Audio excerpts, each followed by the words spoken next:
Tak lagi difungsikan, Terminal Gumumai Bula rusak dan terbengkalai. Kawasan Terminal Gumumai Bula, Kabupaten Semarang bagian Timur atau SBT telah lama terbengkalai. Pantauan tribunabon.com Jumat 28 Maret 2025 tampak kawasan tersebut sudah ditumbuhi rumput liar setinggi lebih dari 1 meter. Halte penumpang yang disediakan juga telah rusak, sebagian atapnya bahkan terlepas.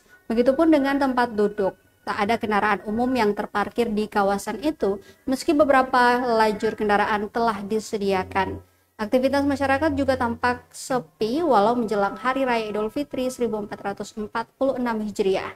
Pak Haji Rahim, 64 tahun, salah satu warga mengaku cemas sebab pemerintah setempat terkesan membiarkan terminal tak terurus. Padahal menurutnya kawasan tersebut mesti jadi tempat perputaran ekonomi di kabupaten bertajuk Itawotu Nusa ini. Dia yang setiap hari menghabiskan waktu di area itu untuk berjualan telah menerima kenyataan itu meski tak mendapat keuntungan.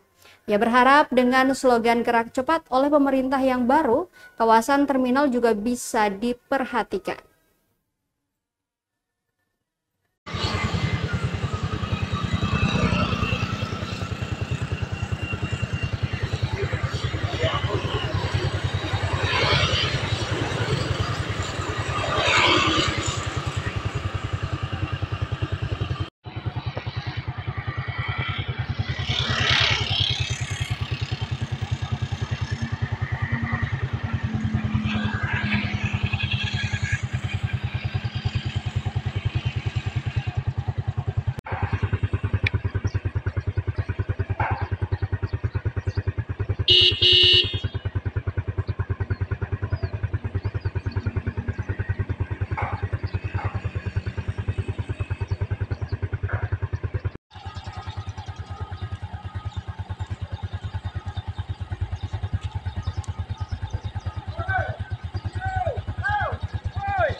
Download Tribun X sekarang, menghadirkan lokal menjadi Indonesia.